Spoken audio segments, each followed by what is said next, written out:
नमस्कार दोस्तों, स्वागत है आपका हमारे यूट्यूब चैनल में। तो दोस्तों आज हम बहुत ही इंपॉर्टेंट टॉपिक को कवर करने वाले हैं। तो चलिए स्टार्ट करते हैं हमारी आज की वीडियो को।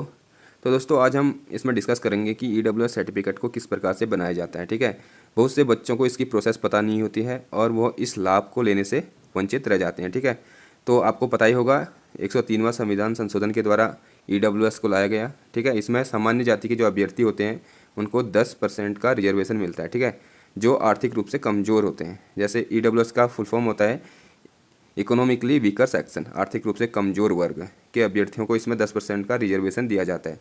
तो चलिए बात करते हैं इसकी पात्रता। इस प्रमाण पत्र को बनाने के लिए आपके पास क्या क्या मतलब आज पात्रता क्या होती है। ठीक है, जैसे सबसे पहली पात्रता तो होगी दोस्तों, आप सामान्य वर्ग के होने चाहिए। अगर आप SC ST OBC वर्ग के हैं तो आपका ये सर्टिफिकेट नहीं बनेगा। ठीक है, क्योंकि आपको ऑलरेडी एक आरक्षण का फ़ायदा मिल रहा है, मतलब एक आरक्षण आपको प्रोवाइड किया गया है SC ST OBC वाला, तो आपको ईडब्ल्यूएस नहीं मिल सकता, ईडब्ल्यूएस का आरक्षण। ठीक है, तो इसके लिए आपको सामान्य वर्ग का होना चाहिए, जनरल कैटेगरी, और आपकी पारिवारिक सालाना आय 8 लाख से कम होनी चाहिए। ठीक है, जो आपकी एक साल की जो टोटल आय है वो 8 लाख से कम होनी चाहिए। इसमें आपका जो जोड़ा जाएगा दोस्तों, वेतन जोड़ा जाएगा और कृषि से संबंधित जो भी आय होती है और व्यवसाय जो भी है आपका, वो सब जोड़ के आपकी जो आय होनी चाहिए दोस्तों एक साल में, वो 8 लाख के दायरे पे होनी चाहिए। ठीक है, तब आप इसके लिए एलिजिबल होंगे। और जो इसकी जो दूसरी पात्रता है दोस्तों, वो है कृषि, जो आपकी कृषि भूमि है वह 5 एकड़ से ज़्यादा नहीं होनी चाहिए। 5 एकड़ बहुत ज़्यादा होती है। ठीक है, नॉर्मल इसके दायरे पे सभी आ जाते हैं ईडब्ल्यूएस के दायरे पे, और नॉलेज नहीं होने के कारण बच्चे इसे बना नहीं पाते हैं। ठीक है, और आपकी कृषि भूमि 5 एकड़ से ज़्यादा नहीं होनी चाहिए, एक तो ये होगी इसकी। और जो दूसरा पात्रता है दोस्तों इसकी, वो होना चाहिए आपका आवास 1000 वर्ग फुट से कम होना चाहिए। जो आपका आवास क्षेत्र है, ठीक है, जो आपका मकान बनाया गया है वो 1000 वर्ग फुट से कम होना चाहिए। अगर आपका नगर पालिका के अंदर घर है, आवास है, तो उसमें आपका जो आवासीय क्षेत्र होना चाहिए दोस्तों वह 100 वर्ग गज से कम होना चाहिए। ठीक है, तो ये सब पात्रताएं हैं। और अगला जो इसकी पात्रता है दोस्तों, वो है कि अगर अधिसूचित नगर क्षेत्र के अलावा अन्य क्षेत्रों में आपका मकान है तो आपका जो होना चाहिए दोस्तों आवासीय भूखंड, वह 200 वर्ग से कम होना चाहिए। ठीक है, इसके दायरे में होना चाहिए। अगर आप इन सब के दायरे में हैं तो आप इसके लिए अप्लाई कर सकते हैं। और मैक्सिमम जितने भी बच्चे होते हैं दोस्तों वो इसके अंदर आते हैं। ठीक है, वो एलिजिबल होते हैं ईडब्ल्यूएस बनाने के लिए। ठीक है, कुछ को छोड़ के। अब बात करते हैं दोस्तों ईडब्ल्यूएस प्रमाण जो पत्र है इसके बनाने के लिए क्या क्या दस्तावेजों की ज़रूरत पड़ती है। और फिर लास्ट में हम इसकी प्रोसेस को बात करेंगे। ठीक है, प्रोसेस को डिस्कस करेंगे कि किस किस तरीके से आपको इसे बनाना है। सबसे पहले इसके दस्तावेजों की बात कर लेते हैं कि इसे बनाने के लिए, इसे अप्लाई करने के लिए आपके पास क्या क्या होना चाहिए। सबसे पहले तो आपको एक ईडब्ल्यूएस फॉर्म चाहिए होगा, जो कि आपको साइबर कैफे से मिल जाएगा। ठीक है, सबसे पहले साइबर कैफे में जाइए, वहाँ से एक ईडब्ल्यूएस फॉर्म निकालिए, उसे फिल करिए। ठीक है, फिर आता है आधार कार्ड। एक आधार कार्ड होना चाहिए आपके पास, आय प्रमाण पत्र होना चाहिए, जाति प्रमाण पत्र होना चाहिए, स्थायी निवास प्रमाण पत्र होना चाहिए और परिवार रजिस्टर की नकल होनी चाहिए। ठीक है, आय प्रमाण पत्र किस प्रकार से बना जाता है अगर आपको पता नहीं है तो आप कमेंट बॉक्स में मुझे बता दीजिए, इसके बारे में मैं आपको बता दूंगा। ठीक है, और देखते हैं कि क्या क्या चाहिए। एक तो आपको खाता खतौनी चाहिए होगी जो कि तहसील से मिल जाएगी। ठीक है, और एक शपथ पत्र एफिडेविट भी चाहिए होगा आपको, और 10th और 12th का सर्टिफिकेट, और पटवारी की आख्या और जेई का कंफर्मेशन। ठीक हो गया, ये सब कुछ आपको चाहिए होता है। और ये कैसे अप्लाई करते हैं, इनको कैसे कैसे बनते हैं, सब कुछ मैं आपको डिटेल में बताऊंगा। और एक फ़ोटो होनी चाहिए आपके पास। ठीक है, पासपोर्ट साइज़ की, और एक मकान की आपकी फ़ोटो होनी चाहिए। सबसे पहले करते हैं ईडब्ल्यूएस जो फॉर्म है वो आप कहाँ से लाओगे। साइबर कैफ़े में चाहिए, कहीं भी आपके नज़दीकी साइबर कैफ़े है उससे कहिए कि आप हमें एक ईडब्ल्यूएस का फॉर्म चाहिए, हमें ईडब्ल्यूएस बनाना है। ठीक है, तो ये आपको मिल जाएगा। आधार कार्ड सभी के पास होता है। आय प्रमाण पत्र बनाना पड़ता है दोस्तों आपको पटवारी जी के वहाँ से। ठीक है, इसके लिए आपको क्या चाहिए होता है आय प्रमाण पत्र के लिए, एक तो आपको परिवार रजिस्टर की नकल चाहिए होती है, एक राशन कार्ड चाहिए होता है, अगर किसी के घर में कोई जॉब में है तो एक पे स्लिप भी चाहिए होगी। ठीक है, और एक आधार कार्ड और एक फ़ोटो। ये सब आप जाइए साइबर कैफ़े में CSC सेंटर पे जाइए, वहाँ पे ऑनलाइन अप्लाई कर लीजिए आय प्रमाण पत्र के लिए। उसके बाद 3-4 या 7 दिन में, इसकी जो डेट होती है बनने की 15 दिन होती है, बट 3-4 दिन में ये बन के आ जाता है। ठीक है, आय प्रमाण पत्र, तो आय प्रमाण पत्र बन जाएगा। जाति तो आपने बनाई होगी, स्थायी निवास भी आपके पास होगा ही, परिवार रजिस्टर की नकल निकाल लीजिए। CSC सेंटर में जाइए, इसके लिए भी अप्लाई करना होता है। ठीक है, ये भी 6 महीने ही चलता है परिवार रजिस्टर की नकल। आप जाइए CSC सेंटर में, वहाँ पे आप जो भी आपके परिवार में मुखिया है उसके नाम का आपका परिवार रजिस्टर होगा। ठीक है, उसे अप्लाई कर लीजिए, 1-2 दिन में निकल जाती है परिवार रजिस्टर की नकल। ठीक हो गया, ये चाहिए होगा। खाता खतौनी तहसील में मिल जाएगी आपको, तहसील में जाइए खाता खतौनी निकाल लीजिए। ठीक है, और शपथ पत्र एफिडेविट भी बनाना होगा।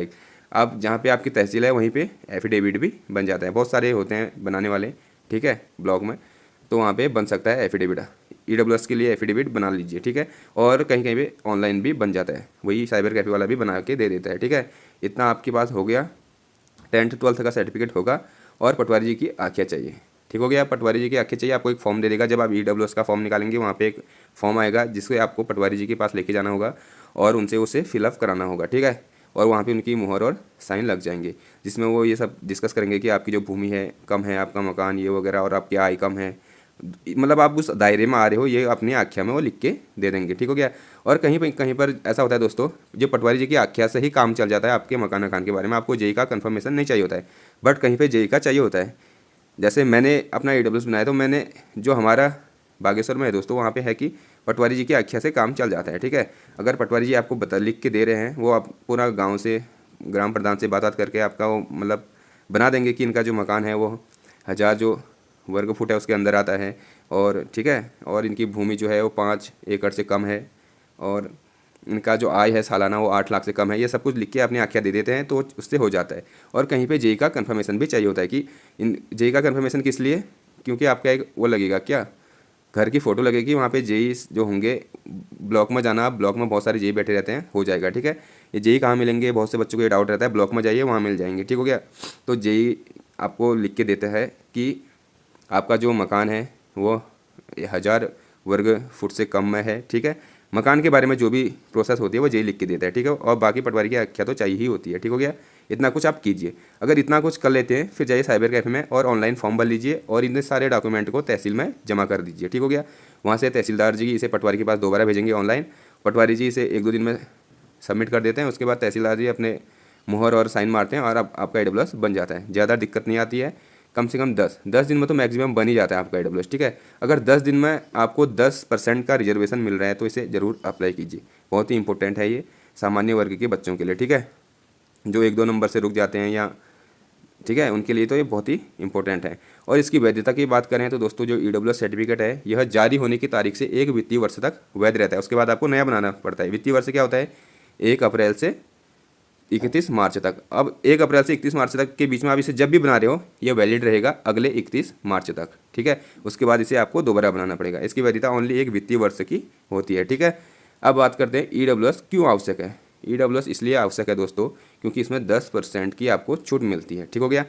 जैसे आप सामान्य वर्ग के अभ्यर्थी हैं और आपकी जो मेरिट जा रही है 75 जा रही है, अगर आपके पास EWS है तो आपकी जो मेरिट उठेगी वो 75 से हाइस्ट जो नंबर वाला होगा वो 75 में होगा, उधर से नीचे को आपकी मेरिट लगेगी, ठीक है। क्योंकि जो EWS होता है दोस्तों यह ऊर्ध्वाधर आरक्षण होता है, ठीक है। अगर कोई भी अभ्यर्थी जिसके पास EWS है, अगर वह जनरल की सीट को काटता है तो वह जनरल की सीट में आ जाएगा, ठीक है। इसलिए EWS ऊर्ध्वाधर आरक्षण है, इसलिए आपको फ़ायदा है। जो अभ्यर्थी सामान्य वर्ग के हैं, 1, 2, 3 नंबर से रुक जाते हैं कभी जनरल मेरिट से, अगर उनके पास EWS होगा तो वो बचा लेगा उनको, ठीक है, उनका सिलेक्शन हो जाएगा। उन्हें ऐसा नहीं रहेगा कि यार मैं इसके काबिल था बट मैंने बनाया नहीं, फिर मलाल रहता है, ठीक है। इसलिए 10 दिन का काम है दोस्तों, बना लो EWS। और क्या क्या डॉक्यूमेंट चाहिए मैंने आपको बता दिए, एक बार फिर से देख लो। EWS फॉर्म चाहिए होगा, साइबर कैफे से मिल जाएगा। आधार कार्ड सबके पास होता है। आय प्रमाण पत्र बन जाएगा 5-6 दिन में, इसकी प्रोसेस बता दी मैंने आपको। जाति प्रमाण पत्र सबके पास होता है। स्थायी निवास प्रमाण पत्र सबके पास होता है। परिवार रजिस्टर निकल जाती है आपके CSC सेंटर से नज़दीकी। खाता खतौनी तहसील से निकल जाती है। शपथ पत्र कहीं भी बन जाता है, तहसील पे बन जाता है, कभी ऑनलाइन भी बन जाता है, दे के देते हैं। साइबर कैफे वाले भी बना के अपने पास रखते हैं तो दे देते हैं तुमको, ठीक है, फॉर्म भर के। और 10th 12th का सर्टिफिकेट सबके पास होता है। पटवारी की आख्या आपके जो पटवारी क्षेत्र जो आपके हैं पटवारी जी, वो आपके आख्या लगा देंगे, ठीक हो गया। इसमें भी कोई दिक्कत नहीं आती है। और जेई का कन्फर्मेशन चाहिए होता है, वो भी आपको ब्लॉक में मिल जाएंगे जी, वहाँ से लिखवा के लाइए, बस इतना तो करना है। और सीधे इन सबको ऑनलाइन भर के तहसील में जमा कर देना है, आपका EWS बन जाएगा 3-4 दिन में। तो उसके बाद वो पूरे साल भर चलेगा वित्तीय वर्ष में। क्या दिक्कत है, जितने भी फॉर्म आते हैं सब में लगाइए और फ़ायदा उठाइए, ठीक है, क्योंकि हमारे लिए तो बनाया यार ये, ठीक हो गया। EWS बनाना चाहिए, जिन्होंने नहीं बनाया है तुरंत बना लो, क्योंकि ये आप लोगों के लिए ही बना है जो इसके दायरे में आते हैं। तो दोस्तों आज की जो वीडियो थी यही थी, EWS किस तरीके से बनाए, क्योंकि यह बहुत ही इंपॉर्टेंट सर्टिफिकेट होता है जिससे अभ्यर्थियों को लाभ मिलते हैं। तो आई होप दोस्तों आज की वीडियो आपको पसंद आई होगी और आपके लिए ये थोड़ा बेनिफिट देगी वीडियो, ठीक है।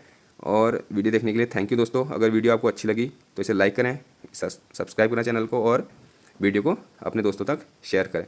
अगर इससे और भी कोई आपको डॉक्यूमेंट से संबंधित वीडियो चाहिए होती है कि ये कैसे बनाए जाते हैं तो आप मुझे कमेंट बॉक्स में लिख सकते हैं। या अगर किसी भी चीज़ में आपको डाउट है, कुछ भी चीज़ दोस्तों, मैंने चैनल का जो आप मेरे बैनर में देख सकते हो 360 नॉलेज, अगर आपको कुछ भी चीज़ पे दिक्कत आ रही है तो आप कमेंट बॉक्स में लिख दीजिए, मैं उससे रिलेटेड वीडियो आपके लिए प्रोवाइड करा दूंगा। क्योंकि जो भी दिक्कत आपको आ रही है वो केवल आपको नहीं आती है, वो बहुत से बच्चों को आती है, ठीक है, वो बता नहीं पाते हैं। इसलिए जो भी दिक्कत आ रही है बता दीजिए। तो चलिए दोस्तों, आज की वीडियो को यहीं पे समाप्त करते हैं, कल मिलते हैं किसी और वीडियो के साथ।